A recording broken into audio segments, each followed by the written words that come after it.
kita sebagai hamba Allah bisa melangkahkan kaki kita di rumah Allah yang sangat luar biasa ini. Karena tidak semua hamba Allah sama-sama diberi kaki oleh Allah, sama-sama diberi kekuatan untuk melihat, tetapi tidak sama di dalam memfungsikan. Nah, kita ini bagian daripada hamba Allah yang diberi kekuatan, diberi kesehatan, bisa melangkah, bisa melihat, dan bisa memanfaatkan untuk menuju rumah Allah. Ini adalah sebuah karunia Allah yang sangat luar biasa. Sama-sama mendengar 5 kali dari masjid masing-masing, hayya 'alal falah, hayya 'alas shalah, tetapi reaksinya itu tidak sama, karena setiap hati itu beda. Tapi sebagai hamba Allah yang beriman, insya Allah begitu kita itu mendengarkan hayya 'alas shalah, maka bergegaslah hatinya untuk menuju panggilan Allah, yaitu ke rumah-rumah Allah seperti ini. Bersyukur adalah merupakan kewajiban, sebagaimana Quran surat An-Nahl ayat 78, wallahu akhrajakum min butuni ummahatikum la ta'lamuna syai'a wa ja'ala lakum as-sam'a wal absara wal af'idah la'allakum tashkurun. Dan Allah mengeluarkan kamu, jadi kita ini dikeluarkan oleh Allah dari rahim ibu kita. Jadi semua manusia kecuali Adam dan Hawa itu dikeluarkan dari rahim seorang ibu. Kita dikeluarkan dengan tidak tahu apa-apa. Tidak tahu, bahkan ibunya pun tidak tahu ketika kita baru dilahirkan. Siapa ayah, siapa ibu, siapa saudara, warna apa, itu tidak tahu. Tapi bagaimana tahu? Karena waja'ala lakum sam'a wal absara wal af'idah. Karena Allah menjadikan, menitipkan, ya, itu adalah sam'a wal absara wal af'idah, pendengaran, penglihatan, dan hati nurani. Jadi seandainya kita itu tidak diberi 3 indera ini, maka kita tidak tahu, tidak bisa lagi membedakan mana yang baik, mana yang buruk, mana yang benar, mana yang salah, mana yang menuju kebenaran, langkah menuju surga, dan mana yang. Tapi dengan 3 indera ini kita semua akan tahu. Ya. Oleh karena itu 3 indera ini banyak disebut di dalam ayat-ayat Allah, ya, tentang pendengaran, tentang penglihatan, tentang hati nurani, itu selalu disebut. Ya, banyak disebut. Nah, setelah kita diberi 3 indera ini, apa yang harus kita lakukan? Di sini la'allakum tashkurun, agar kalian bersyukur. Coba kalau kita lihat atas kekuasaan Allah, di mana Allah mempertemukan antara sperma dan ovum di dalam rahim ibu, ya, yang sesungguhnya 2 zat itu, baik sperma maupun ovum, itu kalau dibuang tidak laku. Ya, menempel di tubuh kita, kita bersihkan. Nah, tapi atas usaha Allah, kemudian keduanya ini adalah ditemukan oleh Allah. Setelah ditemukan, diproses oleh Allah. Karena yang memproses Allah, maka dari sperma dan ovum menjadi segumpal darah, menjadi segumpal daging, kemudian dibentuklah manusia. Kemudian manusia dilengkapi juga, ya, supaya bisa berpikir, maka dilengkapi dengan indera-indera yang lain. Diberilah mata, diberilah hidung, diberilah pikiran, diberilah telinga. Nah, tugas kita adalah apa? Untuk memfungsikan semua yang telah diberikan oleh Allah ini, yaitu untuk bersyukur. Bersyukur bagaimana? Ya, bersyukur adalah ya menggunakan apa yang sudah diberikan ini untuk apa yang menjadi maunya Allah. Jadi maunya Allah itu apa? Ya, untuk menggunakan cara kita untuk mengabdi kepada Allah. Karena apa? Karena hidup itu tidak lama di dunia ini, tapi menentukan. Ya Pak, kalau kita lihat, hidup itu hanya segini aja. Dan waktu hidup itu dirahasiakan oleh Allah. Kenapa? Supaya kita selalu hati-hati. Kita belum lama, mungkin ingatan kita menjadi anak kecil.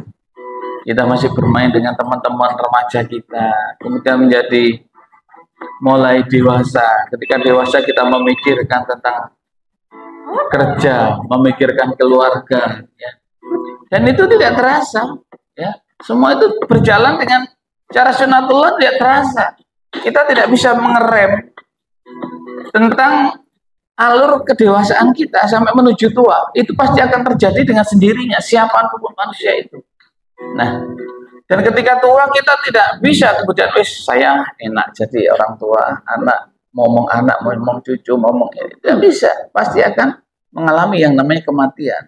Nah, mati itu adalah proses sesungguhnya kita akan masuk kehidupan yang tidak berakhir dengan ruang dan waktu, itu mati. Nah, yang bisa menentukan apakah kita itu layak bebas dari siksa kubur ataukah kita bisa layak menjadi hamba Allah yang bebas dari siksa api neraka itu ketika kita hidup di dunia yang sangat terbatas ini. Nah, oleh karena itu, marilah kita gunakan hidup di dunia ini dengan sebaik-baiknya. Banyak tugas kita di dunia. Nah, salah satunya tugas kita adalah sebagaimana yang disebutkan dalam Quran surat An-Nahl ayat 125, ud'u ila sabili rabbika bil hikmah wal mau'izatil hasanah wajadilhum billati hiya ahsan inna rabbaka huwa a'lamu biman dhalla 'an sabili wa huwa a'lamu bil muhtadin. Ini salah satu tugas kita di antara tugas-tugas yang lain. Jadi tugas dakwah, tugas menyampaikan misi Allah. Misi Allah itu ada dalam Al-Quran.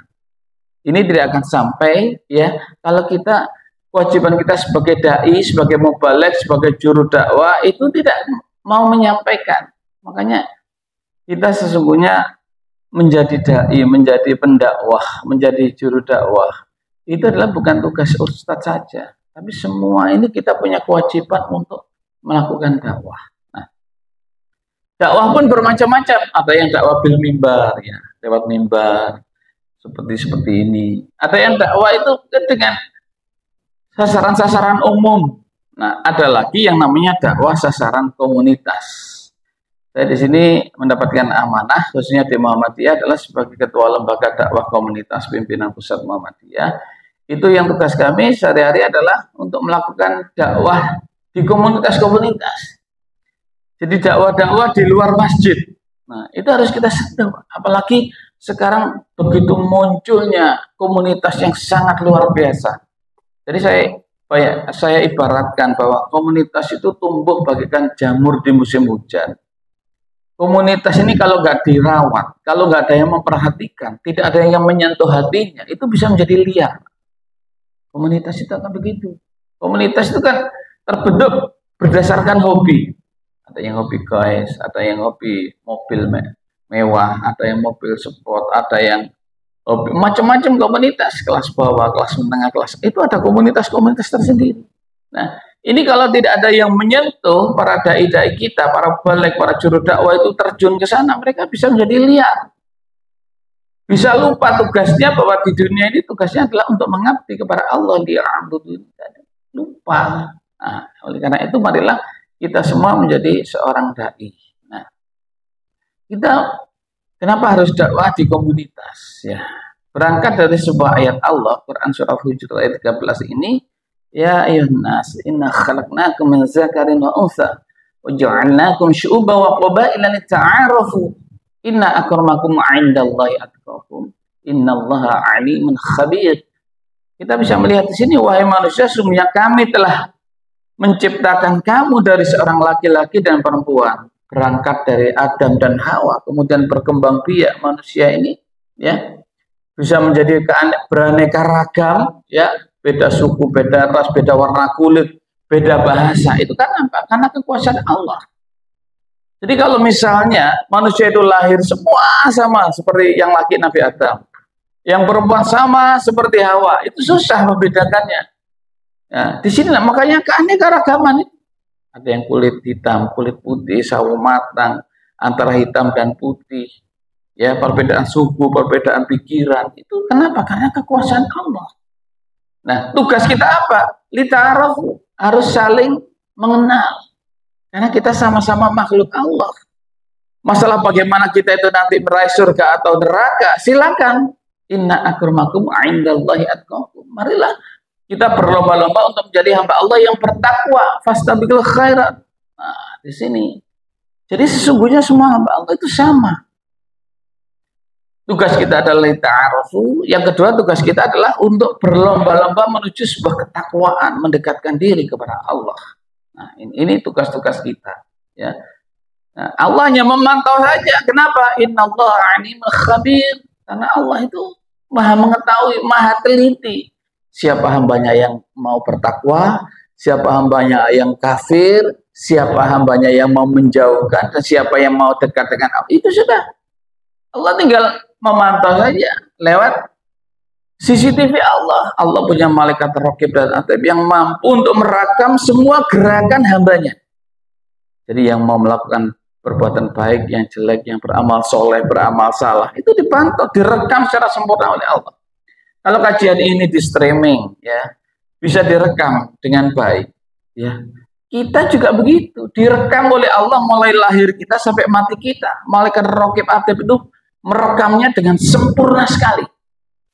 Sehingga nanti ketika yaumul ba'ats dibangkitkan oleh Allah, maka sudah yaumul hisab tinggal melihat saja, oh ini timbangnya sekian, berat amalnya, itu sudah bisa kita lihat secara langsung, tidak bisa dibohongi lagi. Kalau urusan dunia, apa yang tidak bisa dibohongi? Semua bisa berlaku yang namanya bohong, penipuan, ya manipulasi, data, hukum, dan lain sebagainya. Pasal bisa dirubah, itu dunia. Tapi ketika kita menghadap Allah, sudah tidak ada lagi. Kenapa? Rekaman Allah begitu sempurna dan tidak bisa, istilahnya apa ya? Istilahnya itu baik suasana terang, hujan, malam, gelap, semua terekam dengan sangat sempurna. Jadi marilah, yang penting di hadapan Allah adalah isi hatinya. Hati itu yang penting. Warna kulit, casing itu tidak tidak menjadi sebuah catatan khusus, tapi yang menjadi catatan di hadapan Allah adalah hatinya. Makanya ini sebagai inspirasi. Coba kita lihat. Air mineral, maka harganya sekitar 5 ribuan. Jika diisi dengan jus buah, maka harganya sekitar 10 ribuan. Jika diisi dengan madu, harganya menjadi ratusan ribu. Bahkan jika diisi minyak wangi, harganya bisa mencapai jutaan rupiah.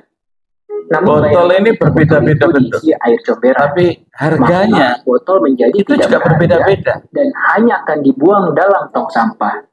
Sebagus apapun bentuk botol, jika isinya adalah air comberan, maka menjadi tidak berguna, bahkan tidak disukai, dijauhi, dan dibuang. Nah, itu botol. Casing itu memang beda-beda, manusia juga begitu. Yang menentukan nilainya apa? Isinya itu. Kita juga begitu di hadapan Allah. Casing kita berbeda-beda.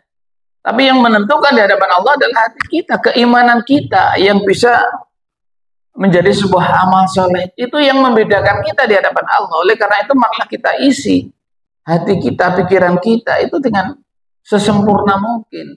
Supaya apa? Supaya kita itu punya nilai di hadapan Allah.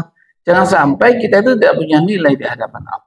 Oleh karena itu kita salah satunya untuk mengisi, itu juga bagaimana kita bisa memanfaatkan waktu itu untuk menyampaikan sebuah bahwa yang benar adalah benar, yang salah itu salah, ya, dengan cara berdakwah. Nah, tadi saya katakan dakwah komunitas. Ya, saya di sini tidak berbicara dengan dakwah yang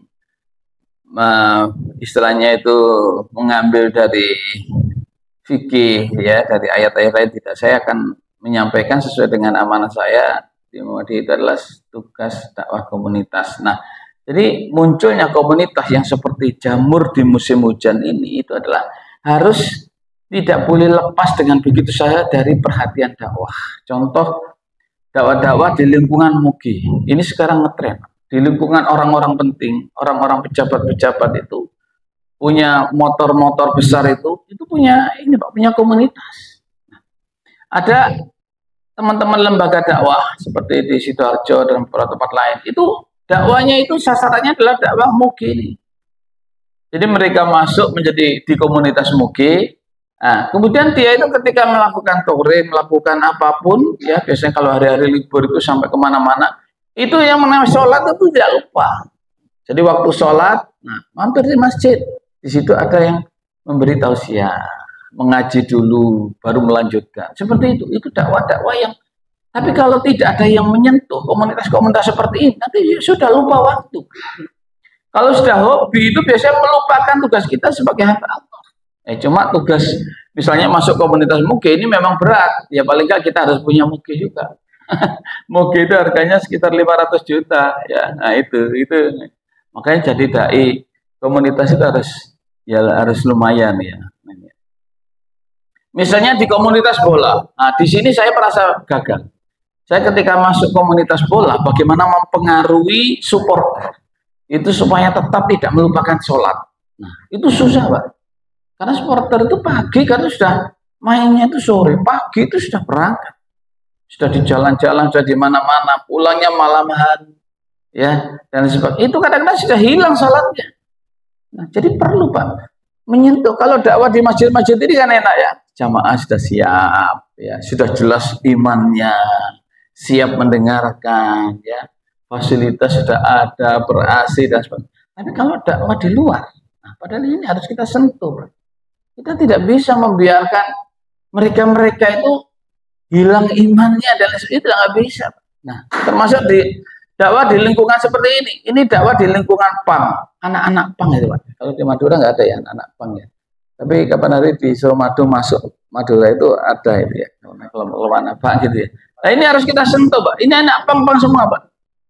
Ini kami lakukan kebetulan di wilayah mulai dari Gresik, Lamongan, Tuban, Bojonegoro itu kita kumpulkan koordinatornya. Itu setiap Ahad pagi di Selatan Alur Ampel itu pusat Masjid Muhammadiyah, Masjid Darussalam. Itu dibeberkan perlak seperti ini, Pak. Dia masih pakaian dinas-dinas gitu, Pak, bukan seperti ini. Pakaian dinas Pang coba ada yang anting-antingnya, pakai sepatu, ya sudah kita biarkan saja. Ikut mendengarkan, pulang kita beri makan, sudah. Harus seperti itu. Nanti setelah beberapa waktu kita mulai dari mengajarkan kebersihan, bagaimana mandi, bagaimana berwudu, bagaimana sholat.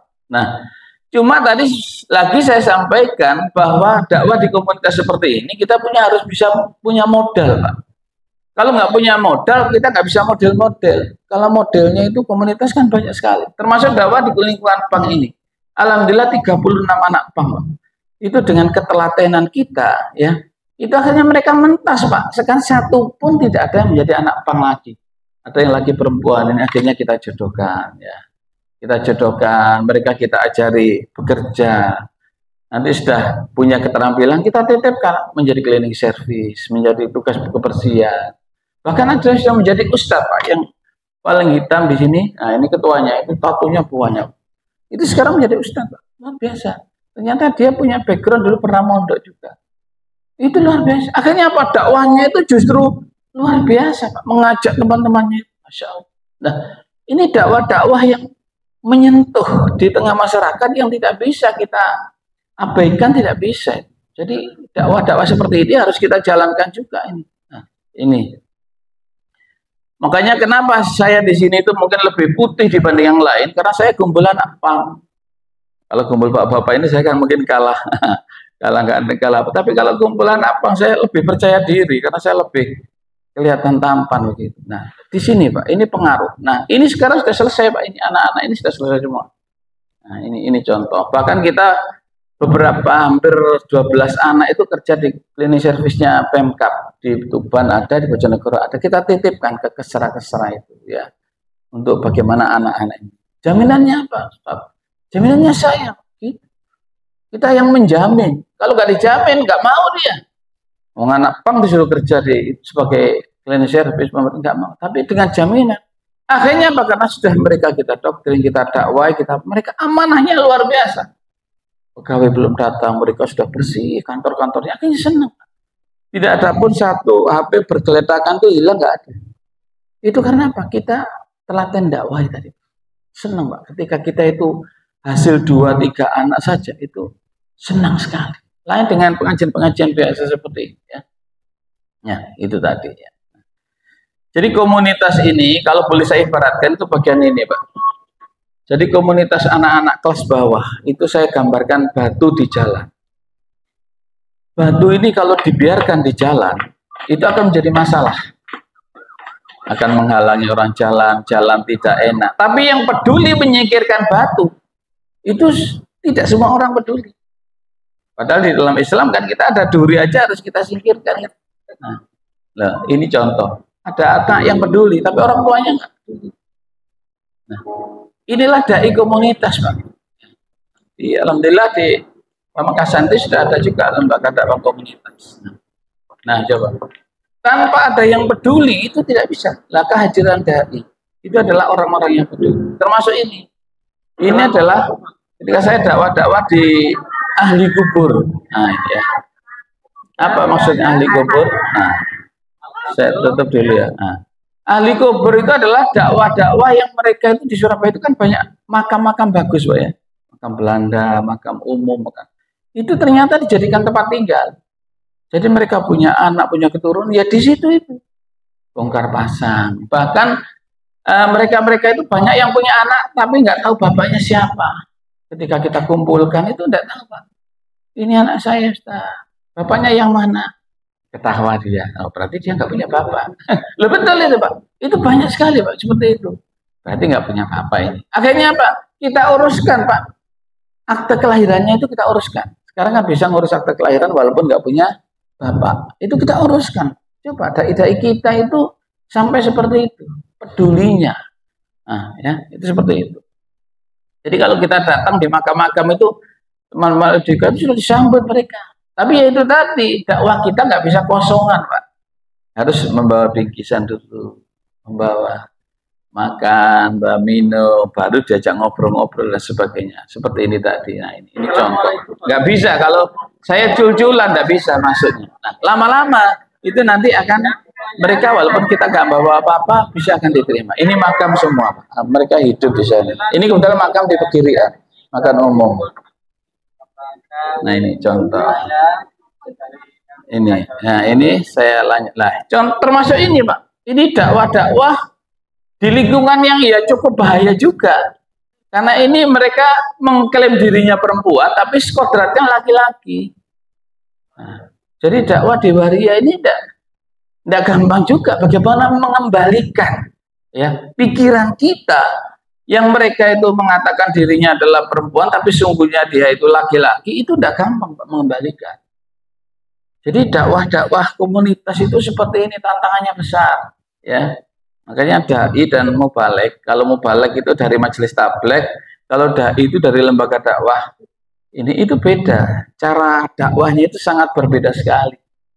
Kalau ustadz di mubalek di majelis tablek itu kan enak, Pak ya, kadang-kadang tampil ceramah, khutbah, pulang dapat berkat kan gitu ya. Nah, tapi kalau dai tidak, Pak. Kita berkat bawa sendiri, kita bagikan, pulang ya nggak dapat apa-apa, namanya kita dakwah di komunitas.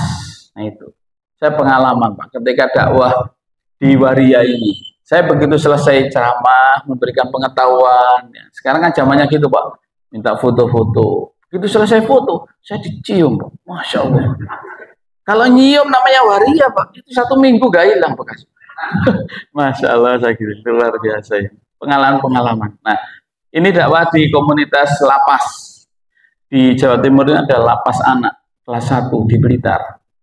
Kita masuk juga di sini. Kalau nggak diberi sentuhan-sentuhan rohani, itu nggak bisa, Pak. Di lapas itu juga karena anak-anak yang ada korban. Rata-rata mereka korban namanya anak, ya lingkungan. Kalau kita tidak berikan pencerahan di sini nggak bisa, kita masuk di sana. Termasuk LDK di sini, alhamdulillah sudah ada waktu untuk masuk ke lapas-lapas juga. Nah ini contohnya.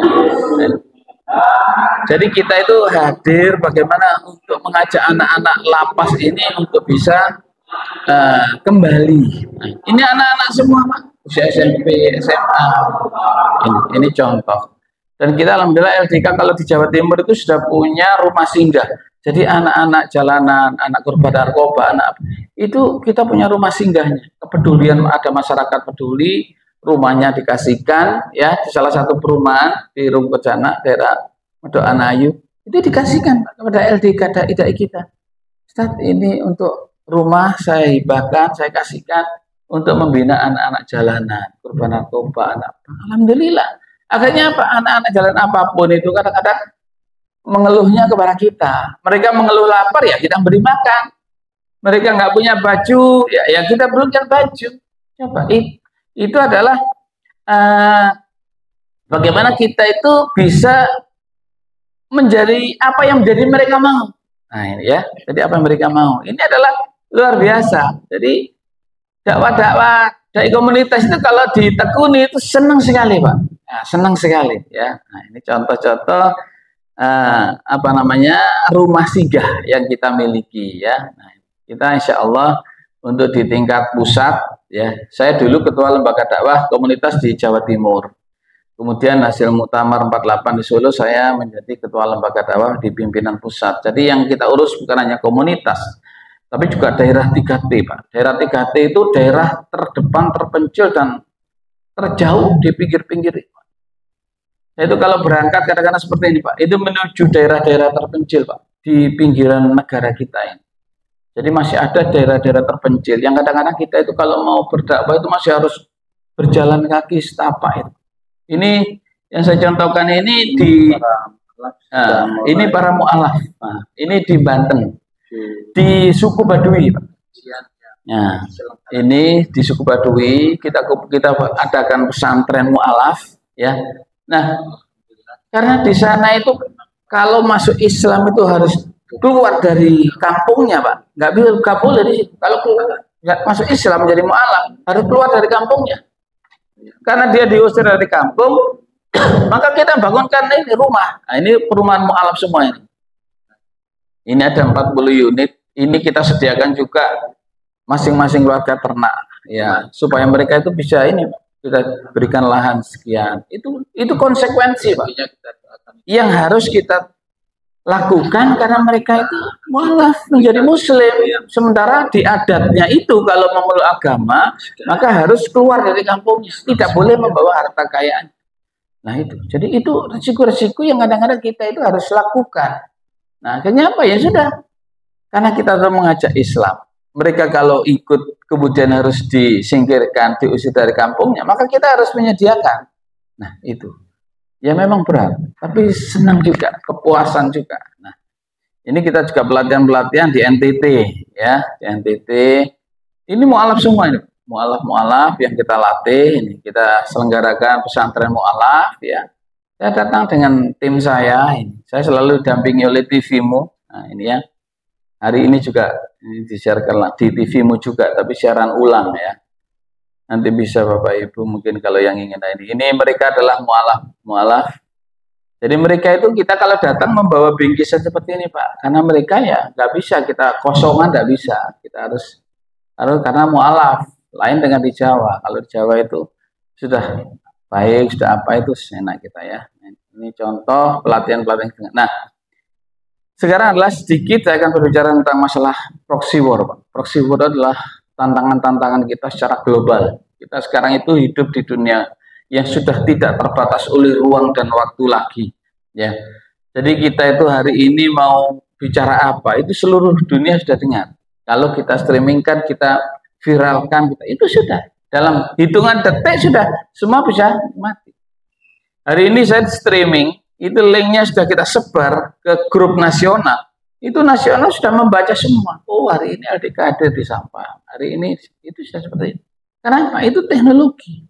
Nah, proxy war itu adalah sebuah perang pemikiran, perang modern. Nah, yang dulu itu kalau namanya perang itu adalah ya namanya perang ya ada tentaranya, ada senjatanya, ya. Pakai menggunakan strategi yang luar biasa. Tapi sekarang tidak. Untuk menghancurkan sebuah bangsa, menghancurkan generasi muda, itu cukup dengan dua amunisi. Yang pertama adalah amunisi yang tidak bisa dilihat oleh mata secara langsung, yaitu amunisi isu namanya. Isu ini berjalan lewat dunia virtual, lewat gadget-gadget kita seperti ini. Ya. Kita punya gadget, itu lewat situ. Ini sangat membahayakan luar biasa. Kalau kita tidak bisa menyaring dengan baik, tidak saring sebelum sharing, maka isu virtual yang digulingkan lewat dunia virtual itu mampu menjadikan pecah belah. Perbedaan suku, perbedaan ras, perbedaan agama, perbedaan mazhab, perbedaan organisasi. Itu ketika ada orang-orang yang mencoba untuk menjadikan dunia virtual, memuncul isu di situ, isu pecah belah, itu sudah luar biasa. Yang membuat itu santai-santai saja, mantau saja. Nah, diflorkan tentang ini. Padahal kadang-kadang dia itu tidak melakukan apa-apa karena nggak suka dengan si A. Nah, itu sudah si A itu difitnah macam-macam. Itu cukup lewat isu. Makanya kita hati-hati. Jadi memanfaatkan teknologi isu. Yang kedua adalah amunisi peredaran gelap narkoba. Itu melalui narkoba. narkoba itu sungguh dahsyat di dalam memusnahkan generasi, termasuk menguasai sebuah negara. Itu sebetulnya cukup dengan peredaran narkoba. Kenapa? Kalau generasi mudanya itu sudah teler, kalau sudah tokoh-tokohnya itu sudah terkontaminasi narkoba, itu mudah diatur, Pak. Makanya dalam Islam adalah kullu muskirin khamran wa kullu muskirin haram. Setiap zat itu yang merusak sistem yang ada di otak, kerja kita, cara berpikir kita, itu haram hukumnya. Apakah itu? Yaitu narkoba. Nah, karena itu dua ini akan saya sampaikan mungkin sekitar ya 15 menit ke depan lah, tadi yang tidak sampai siang selesai. Nah, ini kita lihat. Jadi bicara soal narkoba itu adalah bicara tentang sindikat. Ya, sindikat itu tidak bisa dilihat langsung, Pak. Tapi korbannya itu sudah ketahuan kita. Itu sindikat. Jadi hasil penelitian di BNN itu adalah 2-3 jam itu generasi muda kita itu mati sia-sia. Ini korban yang lebih besar dibandingkan korban karena kecelakaan, karena teroris, karena apapun, itu lebih besar karena narkoba di negeri kita ini. Nah, kenapa menggunakan isu tentang sebagai senjata? Karena sekarang ini kalau orang itu sudah berhadapan HP, itu kan mudah kecanduan dan susah untuk dipisahkan. Nah, itu Pak. Jadi cukup dengan gadget. Itu sekarang orang sudah selesai untuk mengalihkan perhatian apapun. Nah, jadi siapapun bisa kecanduan gadget tanpa pandang usia. Bahkan kadang-kadang anak usia yang usia dini itu sekarang orang itu kadang-kadang kalau punya anak itu sekarang tidak lagi apa ya istilahnya namanya itu ada pembantu, cukup kadang-kadang dengan pengaruh-pengaruh itu sudah ada. Nah, ini contohnya Pak. Jadi anak yang masih usia sekecil ini, nah, ya ini kan anak ya belum sekolah, belum bisa jalan, belum apa. Tapi ketika orang tua itu tidak hati-hati, ya anak itu sudah bisa kecanduan Pak. Bahkan dia belum bisa memainkan gadget itu sendiri. Karena sudah biasa melihat apa yang orang tua buka, nah, dia itu terpengaruh. Jadi gadget itu luar biasa. Kalau kita manfaatkan untuk kebaikan, maka ini luar biasa. Yang bahayanya adalah ketika gadget ini dimanfaatkan untuk hal-hal yang negatif. Nah, sekarang tukang-tukang beca saja ya. Itu kalau nggak punya gadget itu nggak dapat penumpang. Kenapa? Karena sekarang orang-orang itu sudah tahu nomornya tukang-tukang beca itu tahu Pak. Nah, nggak mau orang sekarang itu jalan menuju ke perempatan sana ya untuk mencari beca. Ada. Sekarang orang cukup telepon saja, itu becanya sudah ya berkembanglah kepada transportasi, ada Grab, ada Gojek, ada apa. Itu seperti itu. Nah, ya bahkan sekarang orang-orang itu ke ladangnya, ke sawahnya itu sudah boleh yang lain lupa, tapi yang namanya gadget tidak lupa Pak. Sehingga ketika butuh apapun di ladang itu cukup browsing. Nah. Sekarang petani-petani juga butuh pupuk, butuh ini sudah tinggal ngecek saja. Itu sudah datang sendiri pupuk. Butuh untuk pembeli pohon mangga, pohon salak, ya sudah ngecek saja, cari tentang masalah pembeli buah ini. Nah, terdekat, sudah tinggal ngechat saja. Makanya jangan sampai kita ketinggalan bagaimana memanfaatkan gadget sebagai media dakwah. Ya mungkin setiap waktu lah. Anggap saja setiap buka gadget kita share satu ayat ke grup-grup. Nah, itu bagian dakwah kita. Jadi dakwah itu sebenarnya mudah saat ini ya. Jangan sampai kita yang kita buka itu berita-berita hoax, berita-berita meresahkan, ini kita dimintai pertanggungjawaban di hadapan Allah ya. Jadi gadget itu adalah banyak dampak negatifnya, diantaranya adalah judi online dan pornografi. Sekarang judi online seperti ini Pak, itu luar biasa. Jadi judi online ini sekarang merajalela, dan itu bukan hanya di sini, tapi seluruh dunia. Saya keliling di dunia beberapa negara itu juga sama. Ternyata perkembangan judi online itu luar biasa. Ya. Jadi banyak orang yang putus sekolah, putus kuliah, putus bekerja, putus dengan istri itu karena judi online. Ini juga luar biasa tentang pengaruh-pengaruhnya judi online ya. Termasuk kepada masalah pornografi, itu yang bisa merusak sistem yang ada dalam otak, itu pornografi. Itu ngeri sekali. Pornografi, pornoaksi itu suatu yang sangat menakutkan. Kenapa? Yang dirusak dia adalah sistemnya. narkoba, melihat bunuh, itu yang dirusak di sini, sistem ini. Jadi kita oleh Allah diberi bermiliar-miliar sel saraf. Normal, semuanya normal. Tapi akan rusak oleh kebiasaan. Jadi kebiasaan itu bisa merusak sistem yang ada di dalam otak kita. Makanya marilah kita bergadget itu dengan baik, menggunakan media gadget itu harus betul-betul bagus. Misalnya adalah untuk membuka aplikasi-aplikasi tentang ayat-ayat Allah, tentang fikih, tentang hadis, itu luar biasa. Jadi gadget ini kalau kita manfaatkan untuk berdakwah itu luar biasa, Pak. Nah, misalnya link kajian seperti ini di-share ya ke teman-teman kita, jamaah kita, grup kita, itu kan luar biasa. Mereka mendengarkan satu ayat saja, kita mendapatkan pahalanya. Itu contoh. Ya, misalnya saja HP kita isi tentang beberapa aplikasi. Nah, apa yang kita inginkan di sini? Kita ingin mengkaji tentang fikih 4 mazhab misalnya, supaya kita itu lebih bisa melihat bagaimana sih tentang masalah fikih. Kok di sini seperti ini, di sini seperti ini, mazhab ini itu gimana? Kita buka fikih 4 mazhab misalnya, ya. Atau ayat apa yang kita mau, nah, sudah. Jadi dari gadget ini kita itu bisa memiliki sebuah perpustakaan yang luar biasa. Kita mau kitab apa saja itu ada di sini, Pak, ya. Mau membuka fikih-fikih tentang masalah pilihan, hadis-hadis pilihan, Bukhari, Muslim, mungkin Kutubus Sittah, Kutubus Tis'ah, Maktabah Syamiliyah, semua sudah ada. Nah, jadi sekarang itu tergantung kita. Tidak ada alasan kita itu tidak paham tentang Islam.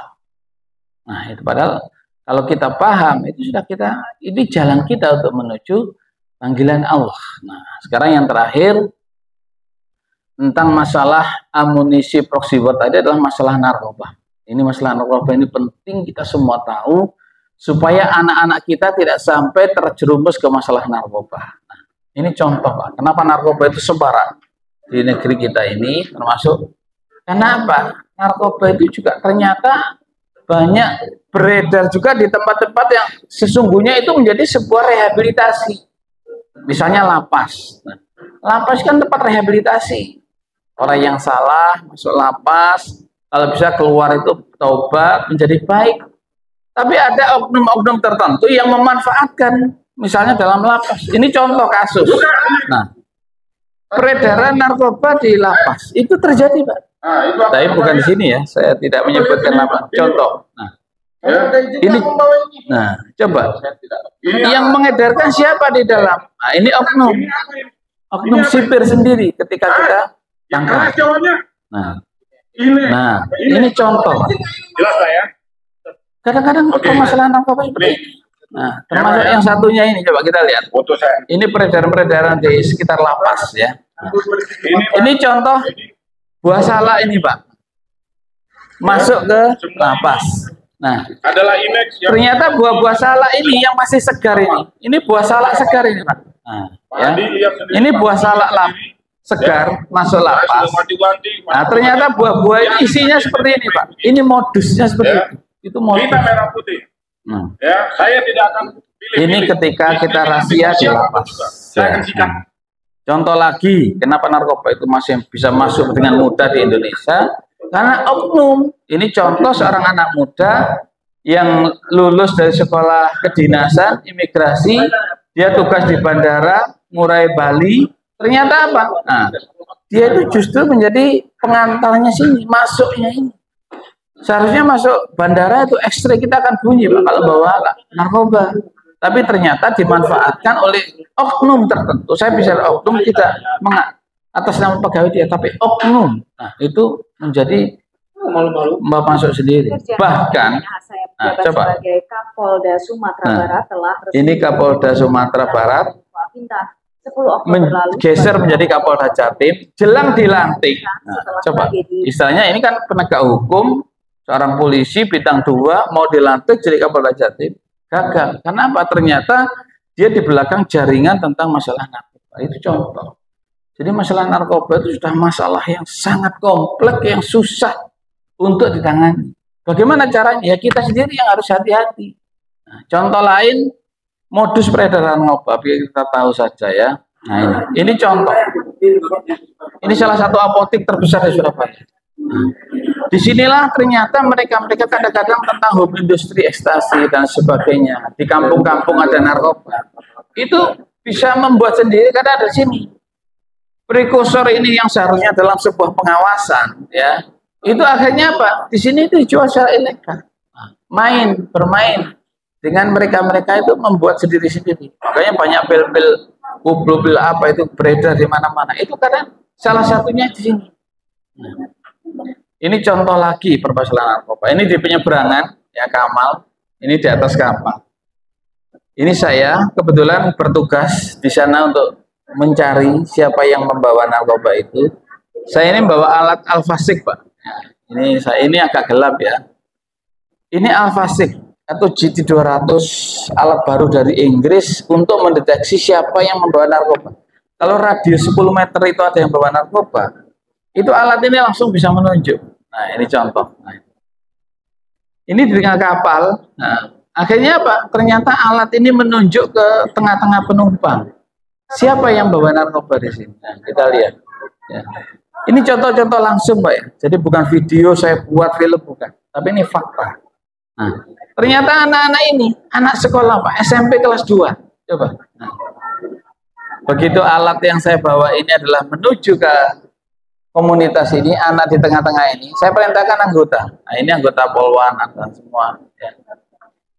Akhirnya apa? Kita geledah. Ternyata di tas-tas anak ini yang pamitnya sekolah itu tidak ada bukunya, hanya ada baju yang di situ diselipkan rokok-rokok yang sudah dikemas bahwa rokok itu adalah rokok narkoba.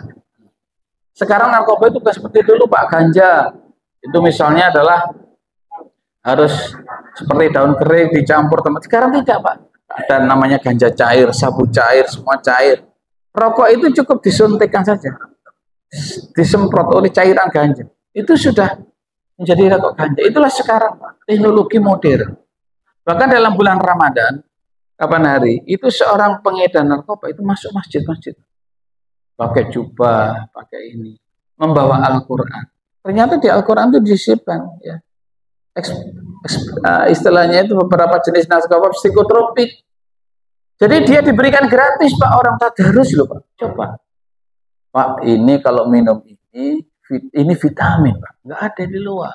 Bapak, saya kasih gratis. Begitu itu, sampai pagi dia kuat tadarus, Pak. Nggak ngantuk sama sekali. Padahal secara sunnatullah, hukum alam, orang itu ya pasti ngantuk, itu pasti, Pak. Dan kalau diminum, Pak, Bapak nanti pulang ke rumah, Pak. Waduh, 2 jam, Pak. Apanya 2 jam ya? Ya, namanya laki-laki, 2 jam, 3 jam. Biasanya 5 menit kumpul istri, mohon maaf ya, itu psikotropik. Nah, ini. Namanya orang akhirnya awalnya diberi gratis, besoknya dia ketagihan. Orang itu gak kesini lagi ya. Kalau ada, antep ini. Nah, akhirnya apa? Akhirnya 1 minggu dia datang lagi. Nah, ini Pak yang saya tunggu, Pak. Mana yang vitamin kemarin, Pak? Iya, Pak. Awal kemarin saya masih bisa beri gratis, Pak. Tapi sekarang saya nggak bisa. Kalau Pak mau, saya pesankan. Nah, akhirnya terjadi. Ya sudah, saya pesan. Loh, betul ini. Ini terjadi. Ya. Akhirnya apa? Satu masjid bisa kecanduan semua. Sudah pada beli, menyisihkan uang untuk beli vitamin.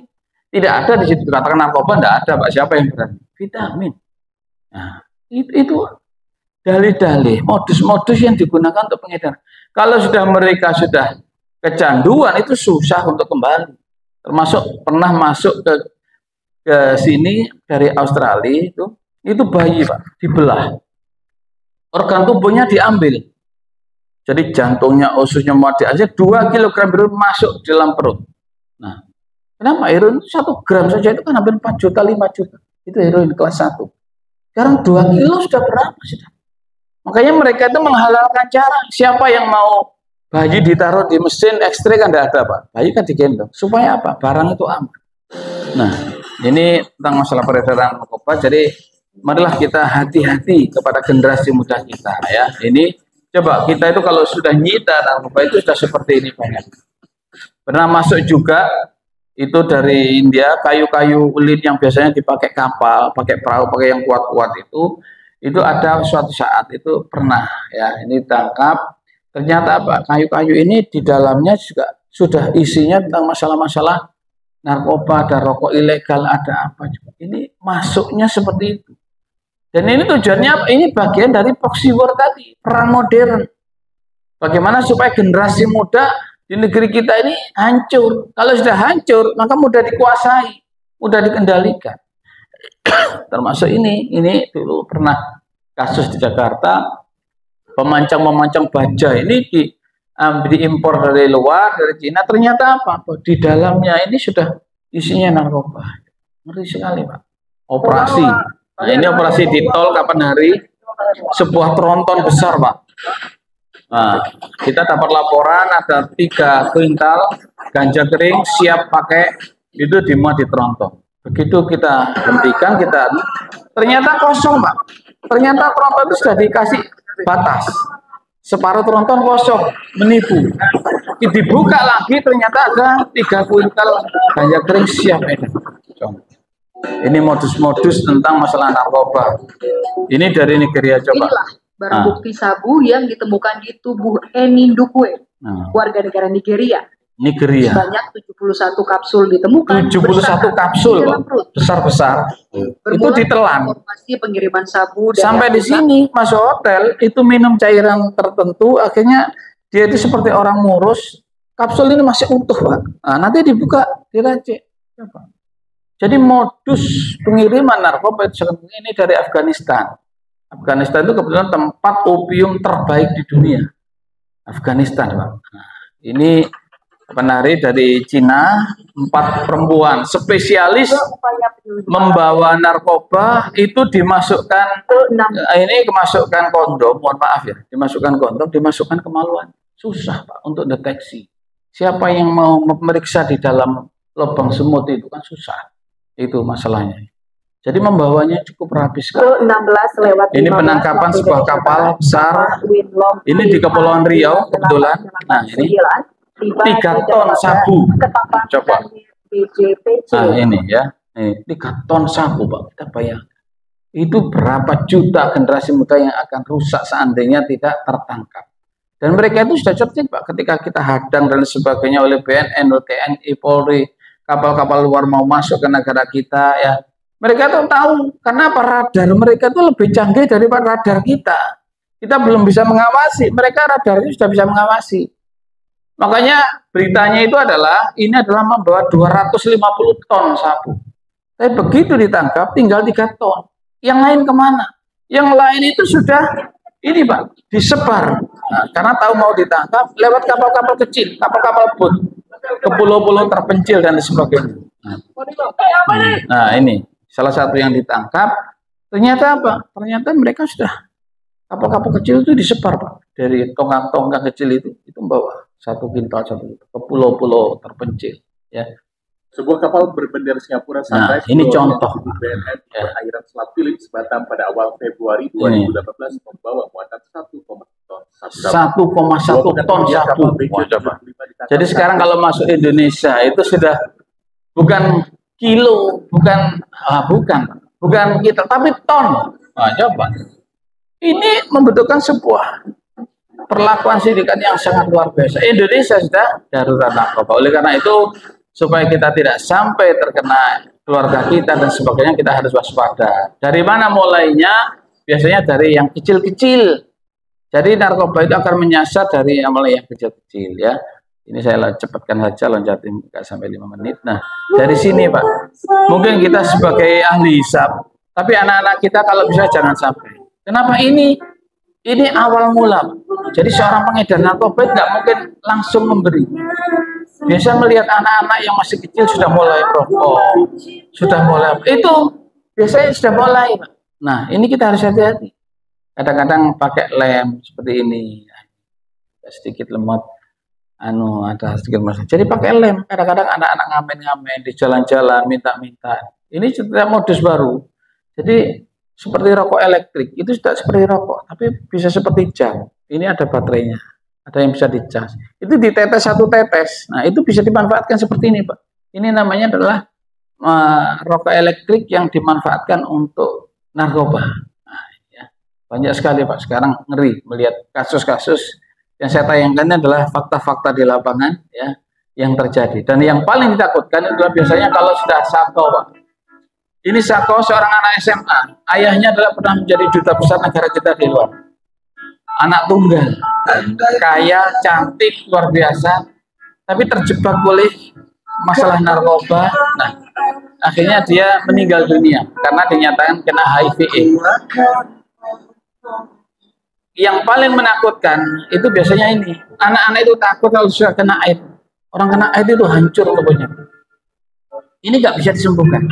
Jadi sekarang kalau ada isu, ini adalah klinik mengobati AIDS, rumah sakit, itu sebenarnya adalah untuk menyenangkan.